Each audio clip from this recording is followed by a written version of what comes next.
Alright, magandang gabi po sa inyong lahat. Welcome to another episode of Get to Know Your Fujinon Lens. So I hope you are all safe at home, like me. So nandito ako ngayon sa bahay and I hope you are all um, in the safety of your home. So tonight, of course, it's another Wednesday, and we're doing another live here, of course, here in Fujifilm Philippines Facebook, and we're also live on the Fujifilm Philippines YouTube account. So yeah, so welcome po sa ating mga viewers. So tonight, we're talking about lens tonight naman. So we're talking about the XF23mm F1.4R.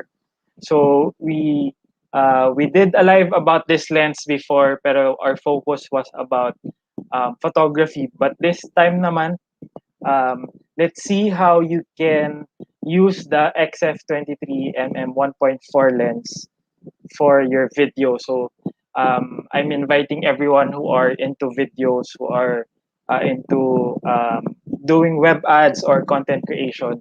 So this is a perfect opportunity for you to get to know this lens and how it is able to um, be a good part of your lenses for your videography. No? So okay, and of course tonight we have a very special guest who will show us some of his work na ginamit niya yung XF23mm 1.4. All right, so again, welcome everyone. This is Get to Know Your Fujinon Lens. Tonight, we're talking about the XF23mm 1.4, but this time for filmmaking naman yan, for videography. So how can we utilize the focal length na 23 1.4 sa ating mga videos?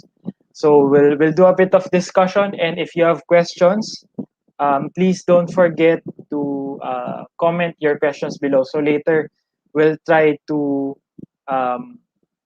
answer your questions dun sa paggamit ng 23mm 1.4. Okay, all right. So again, good evening, everyone. My name's Glenn. I'm from Fujifilm Philippines, and welcome to Get to Know Your Fujinon Lens. Okay, so at this point, I'd like to introduce our very special guest for tonight. So of course, everybody knows him, especially in the Fujifilm community as the Fujifilm heartthrob. Ayan. So of course, ladies and gentlemen, please welcome Direct Peewee Gonzales. Hi, Hello, good Direct. morning. Good morning. Magandang gabi Dito sa'yo, kasi ako sa Direct. ibang bansa eh. Nasa ibang bansa ka ba ngayon? Oh, joke lang. Oh, sige, ayun. Thank you, Glenn. Ayan. Thank you for Yes. acknowledging a heartthrob. Ayun, of course. And then, Ayun. Direk, of course, kasama natin tonight as well is our resident video guy from Fujifilm Philippines. So I'd like to welcome here in our live stream for tonight si Sho. Hello everyone, magandang gabi. Ayan. Gandang gabi, So Sho. ayan, so ang makaka Q&A ni Direk ngayon is si Sean C. So they'll be talking about filmmaking and tips and tricks, I guess, and how you can utilize yung 23 1.4 para mas mapaganda mo yung videos mo. And yun nga, Direk, so tonight you'll share a couple of your work. So okay, I'll give the floor to you, Direk, and si Sean C, and see you in a bit. All right. So, ayun. Nag-start yung actually kaya mo siya binibili yung 23mm kasi sa range niya eh. It's not hindi masyadong tight, hindi masyadong wide. So, saktong-sakto lang yung sweet spot. Sabi nga nila, it's like a 35mm crop eh. Tama ba yun? It's 35mm equivalent in terms of Yun. sa full frame. Yeah. Nag-start ako dyan sa ganong range using an X100S. Tapos, then X100F, tapos I even tried the X100V. So, gustong-gusto ko siya. Pag nagta-travel ako, ang dala ko lang naman X100F, wala nang iba.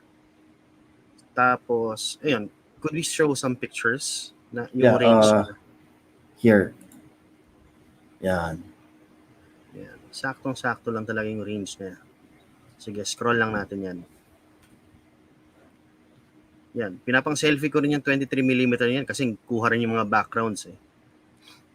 Tama na yung pagka-wide niya, no? Tama lang yung pagka-wide niya. Wala siyang distortion. Yeah. Unlike yung ibang lenses na wide, pati yung sa mga gilid may mga distortion na siya eh.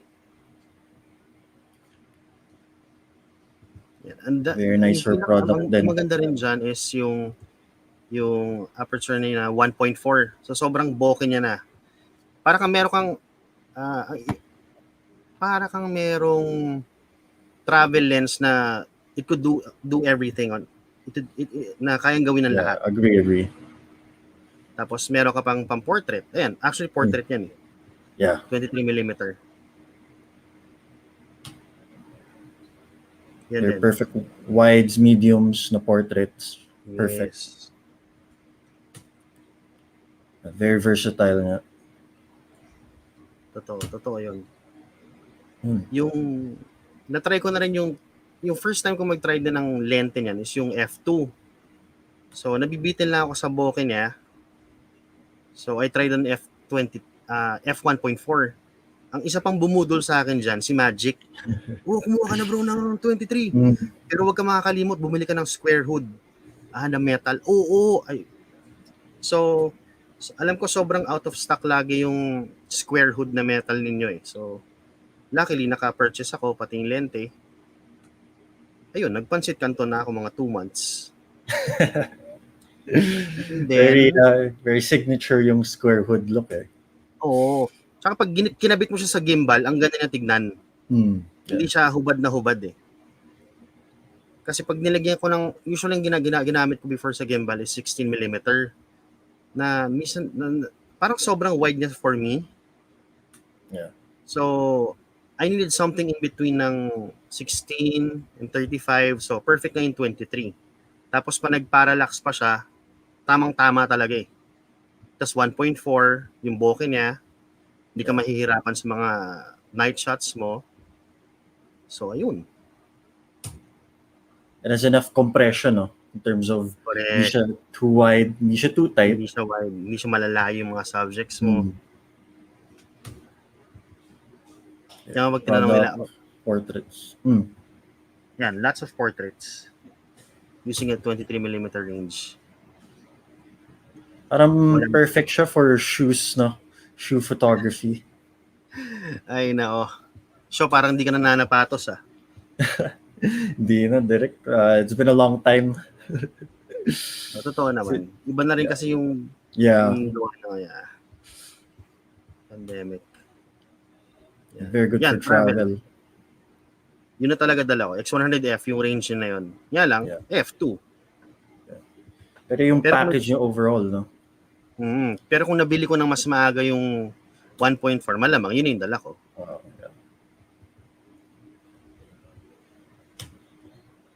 For product din. Yan, product shots. Travel. Tsaka, alam mo maganda sa 23mm, yung build niya.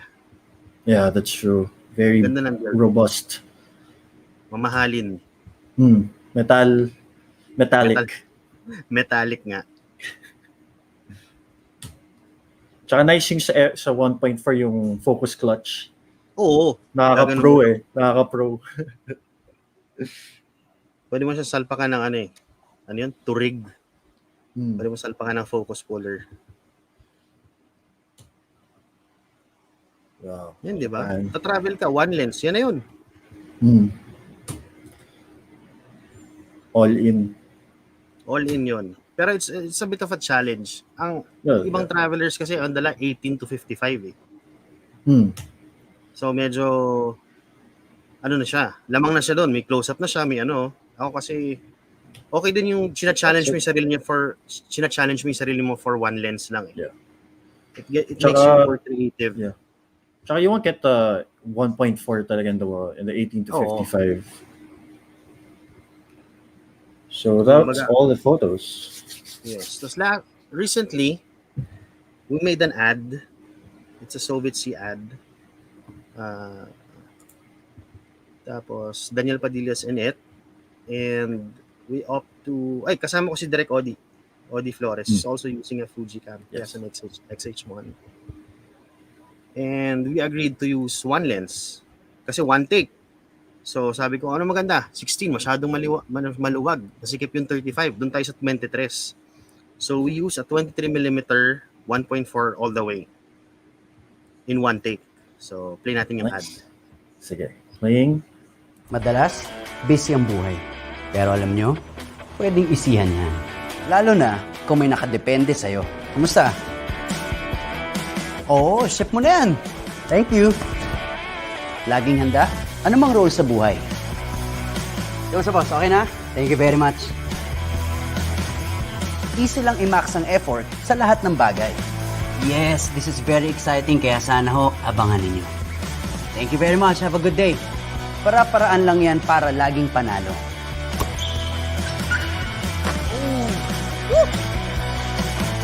At syempre, para sa mahal mo sa buhay. Thanks. Yes? Yes, patapos na kami. Okay, kita-kits mamaya. Thank you. Thank you. Basta alaga ang immunity, kayang gawing max ang potential. Lalo na sa panahon ngayon. Kaya araw-araw, I take Sovet Max. Loaded with multivitamins and minerals. Kahit busy, kaya gawing easy. Parang yung pag-shoot ng ad na to. Protektahan ang immunity with Soviet C and Soviet Max. Gawing max easy ang life.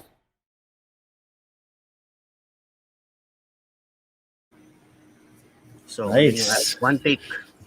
Tawag Galing. namin Impressive. one. Galing. Yung kwento niyan is, dapat kasi yan cut to cut eh. Na nag-exercise pa, etc. Naka-location kami, pero kasi yung sitwasyon natin sa Pilipinas, hindi naman tayo pwede maglalabas ng ganon, maggagalaw tulad ng dati. So sabi namin, studio na lang yan. Tapos sabi ko sa kliyente, sa ahensya, tirahin natin ng one take. So crazy enough, pumayag sila. Sabi ko, 1 week preparation lang kami dyan eh. Oh. So we did the scripting, etc. Pa-check ng script, pa-check ng copy. Tinira ko yung script ng buong gabi. Tapos pina-check ko sa copywriter nila. Tweaks ng konti. Tapos importante rin si PD kung paano gagawin nila sa set. So si PD, si Aaron, si Adset sila eh. Si Adset. Nag-render na sila ng mga 3D na backgrounds na mangyayari. Tapos gets na nila eh. Unang usap pa lang namin ni PD. Alam niya na maghihiwalay yung set. Tapos gusto ko i-reveal yung set na sa dulo na one take lang siya, na magsasara siya isa-isa. Tapos perfect si Audi to do the lighting and camera work. So sabi niya, gimbal na lang yan. Tapos gamitin ko yung XH1 ko. And then, sige, basta kasi he has a 23mm F2. Sabi ko, sagot ko na yung lente. May 23 ako na 1.4. So, sinalpak namin. Pati yung mga face track, pasok eh. Kahit naka 1.4 siya eh. Parang itutok mo lang, sinasabi na ng lente, shooting kita. Ganon. And, tapos, the day itself, yung rehearsal ng backgrounds, they started putting up the backgrounds na 6 p.m. Nag-rehearse kami mga 2 hours o 1 hour. Yung sa bukas, yung timing. Daniel was on set ng 11. Sabi ko, Dij, ito yung mangyayari. One take. Tapos tumingin lang siya sa akin. Pinahihirapan mo yung sarili mo ah. Sabi ko, hindi, kaya naman natin yan. Ikaw naman magdadala yan. Kasi nga, kakakuha lang yan ng script that day. Ito yung script. Ito yung gagawin mo. Oh. Well, he pulled it off. Yeah. Tapos, nakailang take kami yan eh. One take lang siya, pero syempre, hindi mo naman na-perfect ng simula. Kasi nga, nagka-practice pa kayo. Naka 10 takes kami. Sa 11, 12, 13, wala, puro good take na kami. Tapos sabi ko sa agency, Madam, tigil na natin to kasi puro good take na to talaga eh. Wala tayong magagawa dito. Tapos tawa lang sila ng tawa, pero totoo pala tumigil na kami. Yun. All good na. So, ang ginawa ni Audi niya, inilawan niya na lahat ng set. Naka-general lighting kami for each set. Tapos yung timing niya. Yun. And here's the BTS shot. All right. Here's how we did the ad. Okay, I'll play the BTS.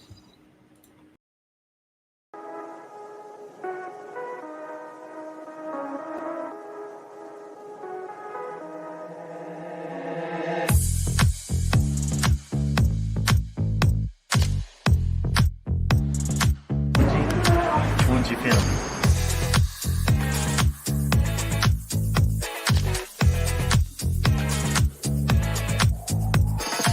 Madalas, busy ang buhay. Pero alam nyo, pwedeng isihan yan. Lalo na kung may nakadepende sa'yo. Kumusta?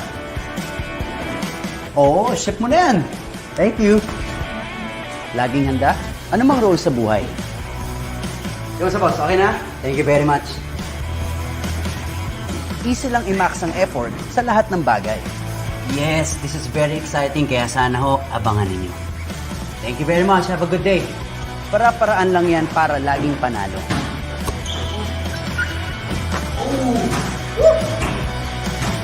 At syempre, para sa mahal mo sa buhay. Thanks. Yes?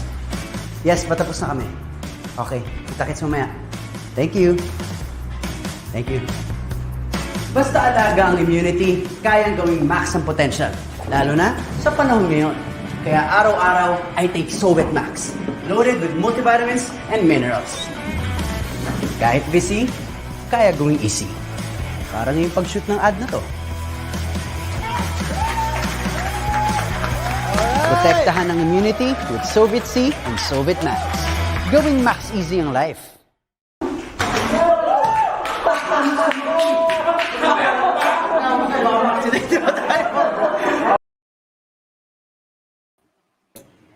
Alright, galing. Yun. galing. Books talaga. Suwabe lang. Ko na rin kasi gustong tripin yung one take na ad eh. Or a one take na music video, which is, ayun, gagawa rin kami ng music video na one take lang eh. Pero good luck din. Hindi ko alam kung 16 o 23. Yung sa 23 kasi, kaya pinili namin yung lente na yon. Kasi unang-una, walang distort. Pangalawa, kung makikita mo yung shots niya, it can, konting galaw mo lang, pwede ka na mag medium wide, medium tight, medium close up. So, ang versatile lang, konting urong mo lang, konting atras mo, konting lapit mo lang, kuha mo ng range na yon eh. Unlike yung ibang lente, mabibiting ka pa, minsan kukulangin ka pa, magpapalit ka pa ng lente.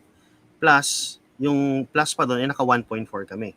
Kaya ibang backgrounds doon, kahit malapit sa kanya, kahit paano, kita mo yung hiwalay yung subject sa background, may bokeh siya. Yun. Tsaka napansin ko din direct sa parang sakto lang talaga siya for the frame. Kasi medyo compressed, 'di ba? Since may konting reveal, for example, sa napansin ko dun sa may recording booth. Tapos sa may kabilang side niya pala yung para office. Sobrang sakto ng 23mm range dun sa set. So perfect talaga. Ganon siya. All right. I believe we have some questions ready. So we can answer some questions. Some mga comments. Here. From Georgina A. Panga. Is the XF23 F1.4 still a good buy with the release of the XF18 1.4? If I need tight shots, lumalapit na lang sa subject. Pero kasi may distort ka pa rin eh. Tsaka yung parallax niya eh. I'd still go for the 23mm 1.4 kasi pag may subject sa likod mo, hindi siya sobrang layo. Meron pa rin siyang connection sa subject eh. Tapos, wala kang distortion and yung build quality, isa pa yon. Tapos yung ginaganon mo yung lente niya to manual to lens clutch, yung automatic, kung ano man tawag dyan, sobrang galing. Sana ganun lang lahat ng lente. Ang dali mo siyang adjust to focus eh. All right. Hope that answers your question. Okay. If you have any more questions. Tapos sana, kuha ka na ng square hood. Ganda talaga. Square hood. Metal square hood. Maging JJC. Ang yabang ng Fujifilm na square hood nila. All right. Next question, please.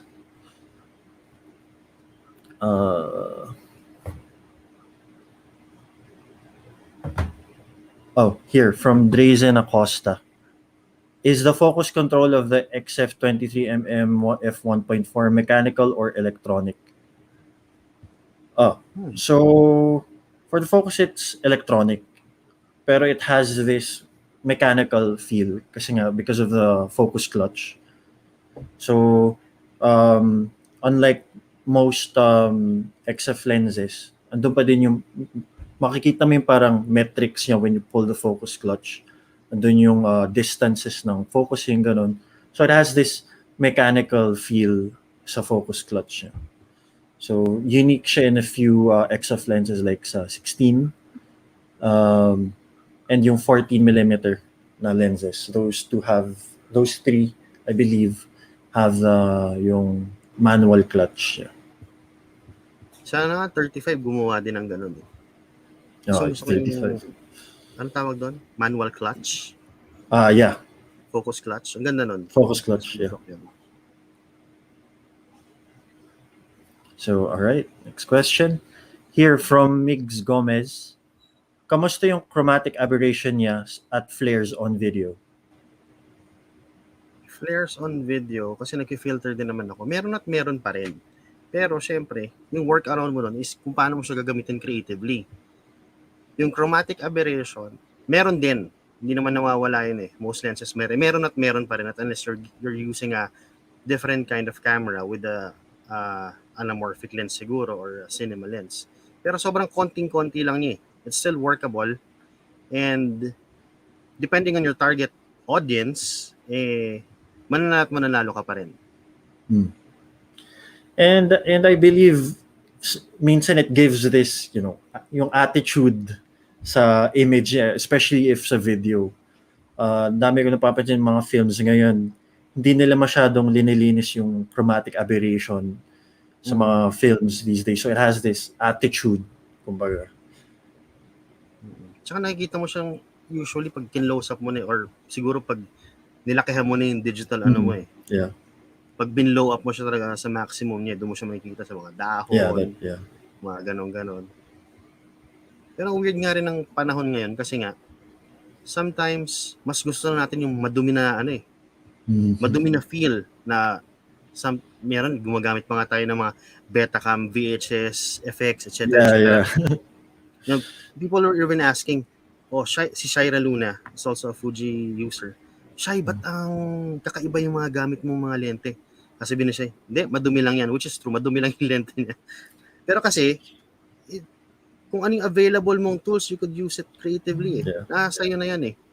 Nasa taste mo na yan, nasa mata mo na yan. Kung maraming light leaks pa yan, kung may lens flare pa yan, di gamitin mo. Kasi put it into post. I agree. All right, next question. Okay, from Ethan. Okay. Sorry. And from Ethan Villacruel, Enopia. How much po ngayon sa market yung 23 F1? I believe yung F1.4. So, for the 23 F1.4, it's 49,990, but for August, naka-promo siya 7,500 off. So ngayon, it's only 42,490. So August, maiksi na yung August. So grab one now, soon, within the month. All right. Next question, please. And from Jason Acosta again. Galing, sir. XT4 po ba gamit nyo nun with a 23 F1.4? Sana nga XT4 eh. Kaya lang sabi ni Odi, nag-uunang pa kami, akin na lang gamitin mo. Hindi, ito na lang XT4. Hindi. Wala, nanalo siya. DOP siya. O sige, gamitin natin yung XH1 mo. We use an XH1 for that shoot. Tapos pinatay namin yung Ibis. Naka-gimbal naman kami. Ang gimbal nga lang na ginamit namin is Weeble S. It's a small gimbal. Yeah. Tsaka what's nice is since the overall package is small gimbal, lightweight lahat, hindi masyado nakakapagod.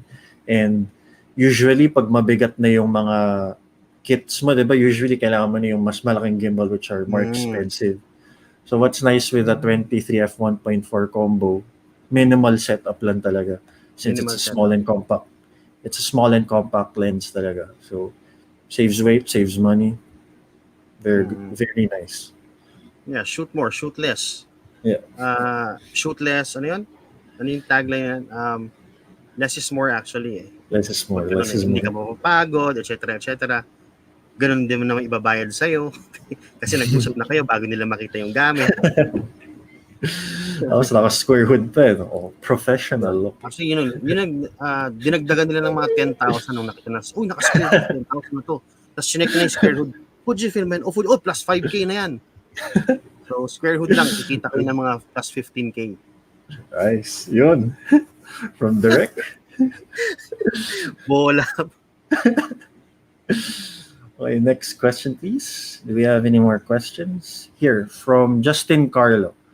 Direct, weatherproof po ba si XF23mm? May tropa kasi tayo mahilig mag-shoot na naka-raincoat, si Tim. I believe the XF23 1.4 isn't weather sealed. Yung 16mm 1.4 and the 18mm 1.4 are weather sealed. So, magandang alternative sa 23mm na other lens na weather sealed is yung f2. That's weather sealed. So, if you're looking around that range, yung 20 f1.2 is good if you're into yung mga travel na sabakan sa ulan, ganun. So, harsh weather. Underwater. Then, Well, yeah. alam mo, kung hindi nyo pa alam yung 23mm f2, you could also check it out. Kung magta-travel kayo, okay din siya. Kasi, magta-travel kayo, sobrang liit lang yan na lens, tapos weather sealed. It's a lot smaller. It's halos kalahati talaga eh. Yung liit niya, pati weight niya. And then, I'm using, kasi light lang naman ako mag-pack eh. Minsan pinapang shoot ko is X-T3 with a 23mm f2 kasi sobrang liit niya. Tapos, minamount ko siya sa Zion na M2 gimbal, which is yung M2 gimbal is for smartphones primarily. Pero kuhang-kuha niya yung weight eh. Kayang-kaya niya yung mga weight for small gimbal movements. Establishing, hindi ka naman only gimbal syempre. Pero it makes the overall setup very yun. Yung gimbal mo mas affordable na since magaan lang yung setup mo. So very Pati good range, alternative. Range yeah, in range. Okay, so next question, please.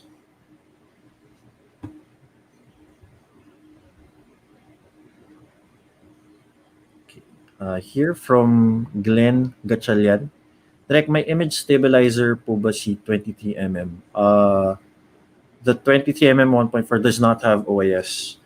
So that's one of the caveats lang. But if you have, mga cameras like yung H1, XH1, XS10, XT4, hindi siya problem since the sensor is stabilized. And since nasa wide range naman yung 23, it's a semi-wide siya. Yung image, yung shake niya isn't hindi siya kasing halata when you're in the telephoto end. Pag mga wide Yeah. So shouldn't be a huge problem. Okay. Hope that answers your question. Okay. From Tiny Corpus. Pwede bang hulugan sa Fuji? I'm not sure about that. I think we can direct you to our dealers that might offer mga installment. Oo, sa card. 'Di ba? Yeah. Mga partners natin. Yeah, our partners definitely has installment options. So if you need help, we can direct you to them. So, yeah. Saka maraming promo rin, like Henry's, mga ganon. Nagpapapromo sila eh. Tsaka we have lots of dealers. XT4, tapos may kasamang lente, tapos may kasamang extra rice, ganun. Yung mga promo talaga. Tsaka easy na ngayon. You can buy everything online. Hindi mo na kailangan mag-mall. Okay. Hope that answers your question. So do you have more questions? Okay. From Georgina A. Pang again. Kamusta po weight ng XF23 1.4 if for travel or street photography? Yeah. Well, hindi ko siya masasabing magaan, hindi ko rin siya masasabing mabigat. Nasa gitna siya. Kasi ang mabigat for me is the 16 to 55. Yeah. Yun ang bigat Medyo nun. heavy duty. So, Yeah. medyo pass ako doon for travel. Eh, lalo pag street. Kasi pag ninakaw sa'yo camera mo, medyo mabigat na yung lente, mabigat pa sa bulsa pag ninakaw sa'yo. So, Mabigat sa puso. mabigat sa puso. Pero I'd recommend you if you're gonna go for street and travel, kunin mo yung 23 na F2. Yeah. Yung nga lang, ang pros and cons nun, wala kang 1.4. Yeah. Pero since you're traveling naman, so di mo naman syempre iboboke lahat ng, kunyari, nasa New York ka, boboke mo ba yung Times Square? Syempre hindi. Nandun ka na eh. So, F2 is quite okay na range na yun. Tsaka yung aperture nun.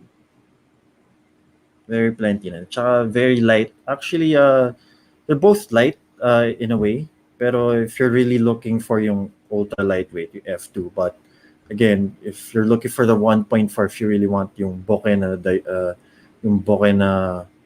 flexibility and all that, 1.4. Iba talaga. Low light.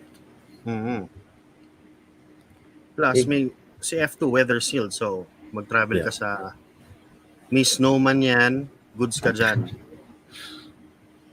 Okay, I believe we have another question from Bogs Labayen.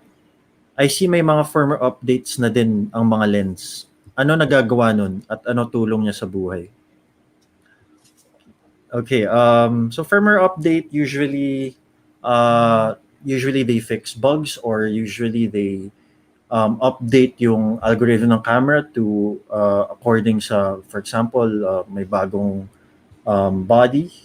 For example, may bagong update yung camera nyo. Usually they update the autofocus. So most likely na-update din nila yung lens according to the new firmware update ng body. So usually they come hand in hand in terms of upgrading the autofocus system, tapos some minor bugs in some cameras, in some software. So basically nakatulong siya sa buhay since it makes everything easier kasi autofocus will work better in every firmware update. And bugs, most of the time, di mo na siya nagiging problem since firmware update is pretty easy and very accessible naman. So, papadali ang buhay. And hope that answers your question. From Dwight Chester Alavado, QQ. How about the noise po when focusing and autofocus, accuracy and speed for video, especially in low light po? So, what's your what experience in terms of yung ingay niya? May ingay ba siya when focusing or yung accuracy Hindi ko and naman speed siya niya? napapansin. Sa totoo lang, hindi ko siya napapansin. Yung ingay na yan. Sa focusing naman, it's just right. It's not too fast, not too slow. Pero nahihit niya talaga eh.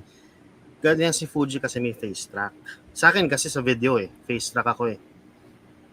So, nahihit naman niya pag tinutok mo siya.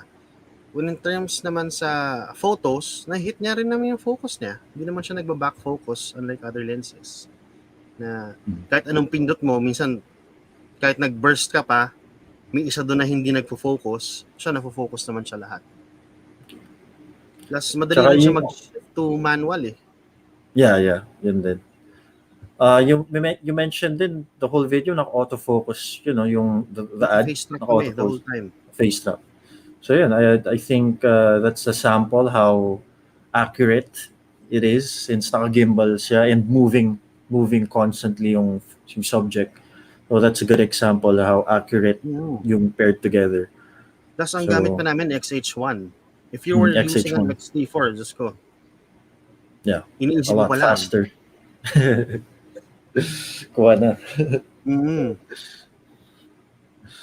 All right.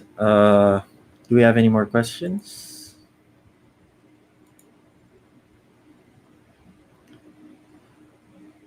Ito si Justin, nagamit niya na rin to eh. Walang ingay ang focusing. Yeah. There. There na testimonial. Pag wide ba, ano preferred na, anong usually ginagamit ng ibang videographers pag wide nila? Na Fuji lens, 16? Madalas, actually, most of them, they look for even siya, 16 or 23. Madalas hanapin is 23 and 35. Okay, so I think that's all the time we have today. So let's call back Sir Glenn for announcements. Hello, Raffle Sir. time. So thank you, Direk, for sharing your work, and of course, Sho, thank you for facilitating the discussion for the Q&A. So before we end this live for tonight, so meron lang kaming a few announcements, of course, as usual from our end.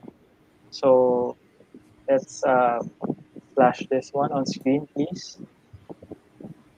All right, there you go. Next slide, please. So yun, so kanina yung may nagtanong how much is the 23 1.4. So please go back to the previous slide muna, please.